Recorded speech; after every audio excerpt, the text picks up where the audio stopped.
Welcome to NFL Snapwire, breaking down exactly why this collapse has NFL fans calling for Matt LaFleur's head. The collapse that shook Green Bay.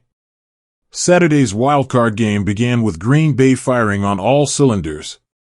Aaron Rodgers looked poised, the offense clicked, and the Packers' defense held strong. By halftime, the scoreboard read 21-3.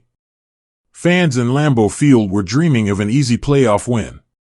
But the second half told a completely different story. The Packers managed just 6 points after halftime, while the Bears scored 28. Green Bay's offense went from looking unstoppable to nearly invisible.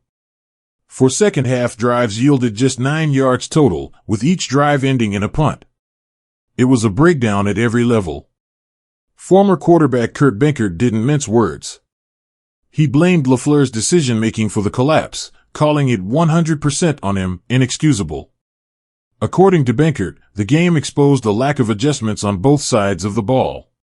When your team can't respond to momentum shifts in the second half of a playoff game, the responsibility lands squarely on the head coach.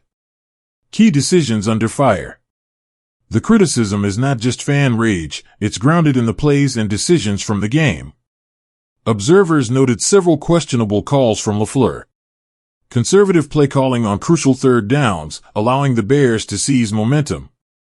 Minimal offensive adjustments to counter Chicago's aggressive defense. Timeout management that left Green Bay unable to stop Chicago's late drives. The Packers' collapse in the second half mirrored a broader playoff pattern for LaFleur. With Green Bay, he now holds a 3-6 postseason record.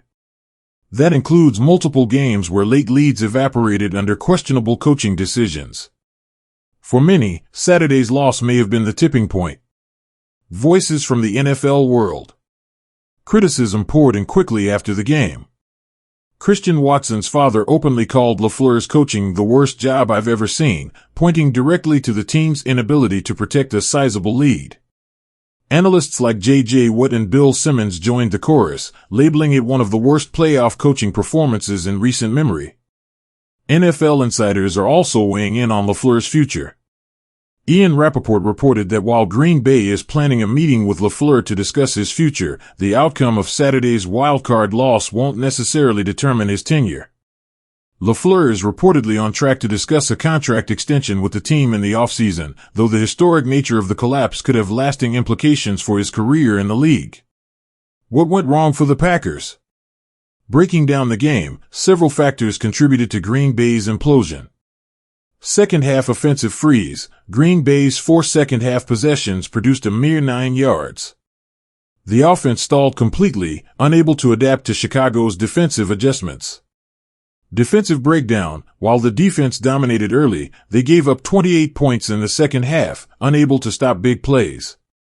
Coaching missteps. Play calling and game management fell short when it mattered most, leaving the team vulnerable to a historic comeback. This combination of errors made what should have been a routine playoff win into one of the most humiliating losses in Packers history. The impact on LaFleur. For Matt LaFleur, this game raises more questions than answers.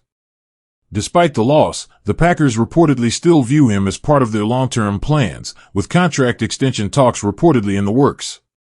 But the optics are troubling. 2 consecutive early playoff exits and repeated late-game collapses make it hard for fans and analysts to ignore the pattern. The Packers front office now faces a delicate balance. Do they back a coach with regular season success but questionable playoff results, or do they start fresh with someone who can deliver under postseason pressure? Saturday's game may not end LaFleur's career in Green Bay, but it has certainly intensified scrutiny around his leadership. The fan perspective. Packers fans were stunned. Social media erupted with anger and disbelief as the Bears completed their 18-point comeback. Memes, critiques, and calls for LaFleur's firing flooded Twitter within minutes of the final whistle. For fans, this isn't just about a single game, it's about the frustration of seeing a talented roster, led by an elite quarterback, fail to capitalize in the postseason.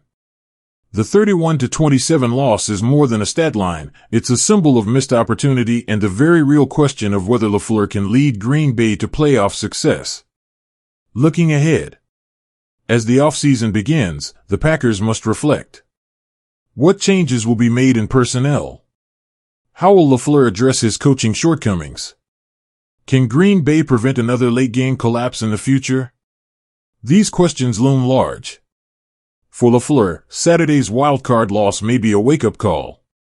For fans, it's a reminder that playoff football is unforgiving, historic leads can vanish in moments, and coaching decisions can define legacies. This is NFL Snapwire, where we break down the plays, the decisions, and the controversies shaping the league. One thing is clear, Saturday's collapse is on Matt LaFleur, and Green Bay has a tough offseason ahead if they want to reclaim their playoff credibility.